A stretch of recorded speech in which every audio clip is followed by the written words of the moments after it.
Assalamu alaikum dostlar. Dünyadagi eng cho'ngdalgan kompaniyalarning barining o'zini tanıdık o'zgacha logotipleri bo'ladi. Jana kompaniyalarda dunyo eli oshol belgilari orqali taniy tezek жаңылышпайбыз. Biroq ko'pchilik odamlar logotipler emneni bildirerin, qanday ma'nini tushuntirerin bile berishmaydi. Mirzabek Ermamatov kanalining bugungi videosida dunyoga eng belgili deilgan 11 logotipning yashiruv sirlarini jana faktlarini sizlarga aytib beramiz. Andықтан kanalga qatalib videoni ayağına çeyin көріңіздер. Жана эмгегибизди баалап видеого bir лайк баса кетиңиздер. Дайыр болсоңуздар, баштайбыз.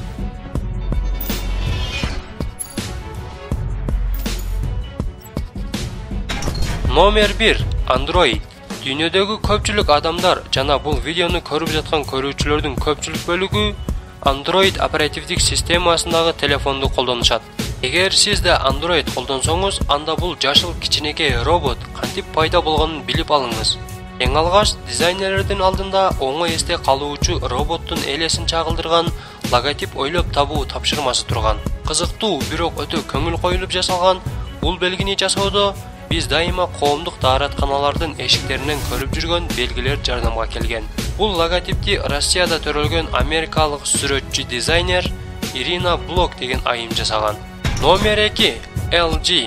Көп жылдардан бери интернетте LG компаниясынын логотипин жылмайып турган компьютер оюнунун каарманы Pac-Man'ге окшоштуруп келишет. Бирок бул албетте интернет колдонуучуларынын тамашасы гана болгон. Түштүк Кореялык компаниянын логотипинин чыныгы мааниси жылмайып турган адамды билдирип келет. Ар кандай маалыматтарга таянып айта турган болсок, бул нерсе компаниянын кардарларды тейлөөдө адамдык сапатты баалагандыгын билдирет экен.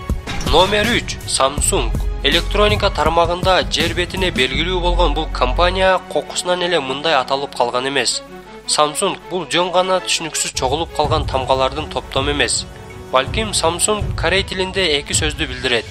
Sam деген 3 дегенди билдирсе, Sung деген жылдыз дегенди билдирет. Башкача айтканда, Samsung биздин тилге которгондо 3 жылдыз деп которулат. Номер 4. Nike. Уникалдуу логотип ойлоп табуу үчүн дизайнерлерге чоң компаниялар миллиондогон доллар акча каражатын төлөп беришет. Бирок жер планетасындагы эң белгилүү жана абройлуу компаниялардын бири болгон Nike компаниясы өзүнүн логотипин болгону $35 кадимки студентке 40 жыл мурда жасаткан. Эң эле кызыгы бул логотип алгач компаниялардын ээлерине эч чаккан эмес. Бирок тарых баарын өз ордуна койгон. Айтмакчы, сизге кайсы спорттук бренд жагат? Nike, Adidas, Reebok же дагы башка компаниябы? Өз оюңуздарды комментарийге жазыңыздар. Номер 5. Toyota. Көпчүлүк адамдар Япониялык Toyota компаниясынын логотипин башында шляпа кийип турган адамга жана буканын башына окшоштурушат. Бирок чындыгында бул атайын стилдеги жип өткөрүлгөн ийне болуп эсептелет. Мындай белгинин себеби болуп, Toyota компаниясы эң алгач тигүүчү станокторду чыгарып баштаган. Жана буга кошумча дагы бир кичинекей сыры бар. Эгер логотиптеги элементтерди өз-өзүнчө бөлүп карасак, андан Toyota деген жазуу келип чыгат. Номер 6. Fanta. Негизи Fanta'нын логотипинин эч кандай деле сыры жок. Бирок суусундуктун атынын келип чыгуу тарыхы өзгөчө десек болот. Coca-Cola компаниясына таандык болгон Fanta суусундугуна ат табуу керек болот. Жаңы суусундуктун атын коюу үчүн атайын чогулуш уюштурулат. Компаниянын жетекчиси чогулушта олтурган кызматкерлерге фантазияңарды иштеткиле дейт. Албетте, фантазия деген сөз англис тилинде fantasy болуп айтылат. Жана бир канча секундтан кийин эле кызматкерлердин бири Fanta деп кыйкырат. Мына ушинтип легендарлуу ат пайда болгон. Номер 7. Apple. Сиз Apple компаниясынын техникаларын колдонбосоңуз да, бул компаниянын фанаты болбосоңуз да, бул тиштелген алма жөнүндө билсеңиз керек. Бүгүнкү күндө дүйнөгө таанымал болгон бул эмблема Coca-Cola жана McDonald's менен белгилүүлүгү боюнча бир катарда турат десек болот. Apple компаниясынын эң биринчи логотипи 1976 жылы пайда болгон.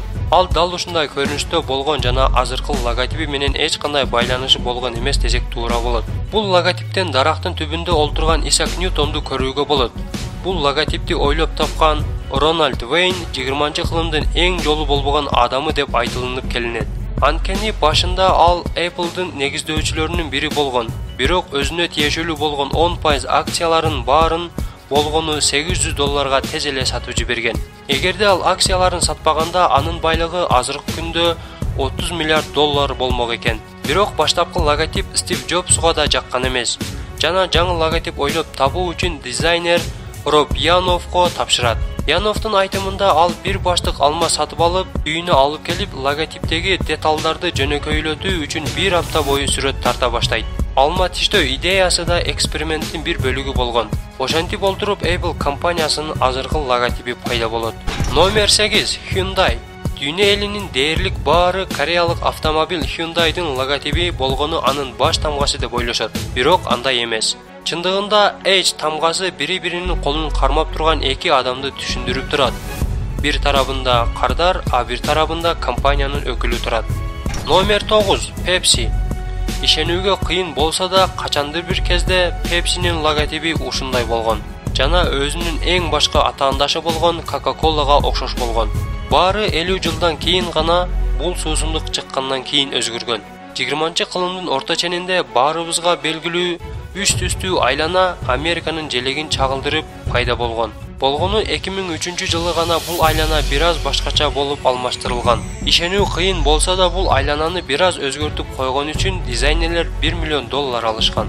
Номер 10 Adidas. Спорттук бренд болгон Adidas компаниясынын логотипинин мааниси компаниянын негиздөөчүсү Адольф Даслердин урматына аталган. Логотип бир канча жолу өзгөртүлгөн, бирок 3 сызыктуу формасын сактап калган. Азыркы учурда 3 бурчтуу формада болуп, тоонун элесин берет. Бул белги бардык спортсмендер спортто акырындык менен бийиктиктерди багындырышы керек деген философияны өзүнө камтып турат. Номер 11 Wikipedia.